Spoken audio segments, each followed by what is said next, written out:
마스크를 예, 저 벗는데요. 그런데 이렇게 막 가까이 계시면 마스크를 벗을 수가 없지 않나요? 어떻게 하는 게 방역에 도움이 되나? 아니 이분들이 지금 안전거리가 아니거든요. 썼으니까 괜찮을 것 같더라고요. 이분들이 다 마스크 썼으니까 괜찮을 것 같더라고요. 저는 벗어도 된다. 예, 마스크 벗어도 되겠습니까? 마스크 벗어도 되겠습니까? 전달을 위해서.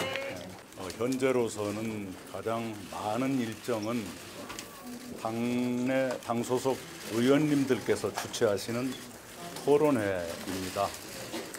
가능한 한 최대로 참석하고자 합니다. 그 일정이 가장 많습니다. 예, 제가 기회를 갖게 된다면 맨 먼저 김종인 위원장님을 찾아뵙겠습니다. 김종인 위원장님과는 이래저래 몇 년쯤 될까요? 30년이 훨씬 넘는 인연을 가지고 있습니다. 35년쯤 될 겁니다. 그 35년의 기간 동안 좋은 선후배로 지내왔습니다. 따라서 제가 배울 것은 배우고 부탁드릴 것은 부탁드리면서 협조를 요청하겠습니다. 당의 역할을 확대할 필요가 있을 것입니다. 지금 부동산 문제를 포함해서 또 중소기업이나 소상공인 자영업자를 지원하는 문제 등에서 현장에서는 여전히 정책이 소기의 성과를 내는데 지체되는 그런 현상들이 있습니다. 아무래도 정부보다는 당이 더 현장에 밀착해 있기 때문에 현장에서 생기는 일이나 사각지대를 지적하고 그것을 보완하는 일을 우선 해야 할 것입니다. 또한 외교 안보에서도 당이 과거보다 우리 전문성을 가진 의원님들을 많이 확보하고 있기 때문에 이제는 정부가 하는 일에 좀 더 많은 제안을 한다든가 또는 의원님들의 활동을 통해서 정부가 하는 일을 좀 더 적극적으로 돕는 그런 역할을 해나가야 한다고 생각합니다. 부동산 문제는 기본적으로 불로소득은 근절해야 하고 실수요자나 청년층, 생애 처음으로 집을 가지려는 분들, 전월세 입주자 같은 분들은 보호돼야 합니다. 그런 대원칙 하에서 부동산 시장이 지금보다 훨씬 더 안정을 유지할 필요가 있는데 그러자면 큰 정책의 큰 기둥은 공급 확대, 과세 강화, 그리고 과잉 유동성이 산업으로 흘러 들어가도록 유도하는 일이 필요합니다.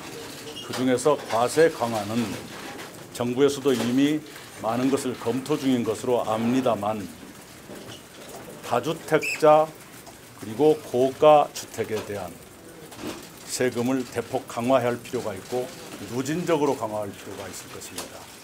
그 대신에 아까 제가 말씀드린 대로 실수요자, 생애 첫 주택 구입자, 청년층, 전월세 입주자 이런 분들에 대해서는 훨씬 더 세밀한 배려가 있어야 한다 이렇게 생각을 합니다. 공급 확대는 특히 수도권의 경우에는 공급이 부족하지 않지만 서울 시내가 올해와 내년에 약간 부족한 상황이 되어 있습니다. 해서 공급을 제약하는 규제를 좀 더 완화하는 방안을 서울시와 협의할 필요가 있겠다 생각하고요. 유휴부지를 잘 활용해서 주택 공급을 늘리는 방안은 우선 가능하다고 생각합니다. 바로 그것 때문에 대선에 출마하고 싶은 사람은 1년 전에 사퇴하도록 되어 있지요. 그 상황은 아직 오지 않았으니까요. 그리고 그 질문의 취지를 알겠는데 그런 문제, 그런 고민이 있는 것은 당연하지만 그럼에도 불구하고 눈앞에 국가적 위기가 있는데 그걸 외면하고 다른 것을 하는 것이 과연 옳은 것인가 하는 문제는 우리 당원 동지들께서도 공감할 수 있으리라 생각합니다. 네, 장관의 합법적 지시는 검찰이 따르는 것이 당연하다고 생각합니다. 지금 같은 불편한 상태가 빨리 정리되고 해소되기를 바랍니다. 제가 제안한 평화연석회의는 여야 원내대표 간에 협의를 해주신다면 어떻게 될지 모르겠습니다만은 저의 상상으로는 가능한 한 여야 중진들께서 동참하셔서 평화 진전을 위한 현안들에 대해서 의견을 모아가시는 것 그리고 상황을 공유하시는 것 이게 필요하다고 생각을 합니다. 그리고 한미 워킹그룹과 꼭 직결되는 것은 아니죠. 단지 한미 워킹그룹이 나름의 취지가 있었습니다만은 때로는 원래의 취지보다 더 많은 제약을 우리 정부에게 주었던 것도 사실입니다. 그런 것들을 바로 잡아서 본래의 취지가 더 많이 살아나도록 서로 간에 지혜를 발휘할 필요가 있다 이렇게 생각합니다만 그런 것들을 평화연석회의가 여야 간의 의견을 모아서 제안한다면 더 힘있는 제안이 될 수 있겠다 하는 기대를 갖습니다. 우리가 기본적으로 견지해야 할 가치는 있지요. 노동의 양극화를 완화해 가야 한다. 그리고 그것을 위해서 비정규직의 정규직화는 계속돼야 한다. 그리고 당연히 청년들께 공정한 기회가 보장돼야 하고 더 많은 좋은 일자리가 제공돼야 한다. 이는 대원칙으로 당연히 지켜져야 합니다. 다만 지금 현안으로 되어 있는 여러 문제들이 굉장히 중층적이고 복잡하게 얽혀 있기 때문에 정치권에서 한두 가지의 말로 개입하는 것은 문제 해결에 도움이 안 될 수도 있겠다. 이런 판단을 합니다. 아시는 것처럼 인천공항공사의 노사 간에 그 노조가 좀 여러 갈래이지요.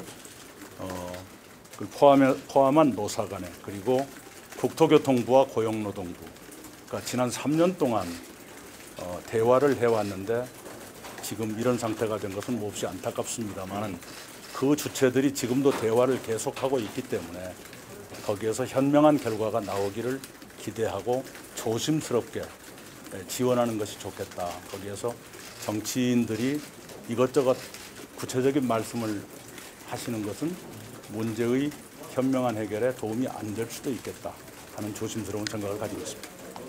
우리가 위기를 겪으면 이렇게 산업의 변화가 굉장히 가속화되게 돼 있죠. 그것에 타이밍을 놓치지 않고 대비를 해야만 됩니다. 그래서 포스트 코로나에 어떠한 산업이 부상할 것이다 는 전망은 충분히 있지 않습니까? 그리고 우리의 업계에서도 준비를 하고 있는데 거기에 법제가 따라주지 않는다면 속도가 늦어질 수가 있겠죠. 바로 그런 이유 때문입니다. 20년 전 IMF 외환위기 때도 그런 일을 통해서 IT 강국에 초석을 놓은 적이 있습니다. 그것과 비슷하게 이번에도 디지털 전환이라든가 바이오 헬스 산업의 육성이라든가 그린 뉴딜이라든가 하는 것은 많은 법제가 따라야 됩니다. 그런 필요가 있는 것입니다. 자, 앞으로 여러분 자주 뵙게 될 것입니다. 제가 국난극복위원회를 맡았을 적에는 그쪽에 집중을 스스로도 해야 되고 또 우리 언론도 그쪽에 집중해 주시기를 기대해서 정치 현안에 대해서는 일제 말을 안 했는데 이제 좀 제가 풀려났기 때문에 여러분 자주 뵙겠습니다. 오늘 모든 거 다 파내려고 하지 마시고 조금 남겨두시면 어떨까요? 네, 고맙습니다. 네, 지금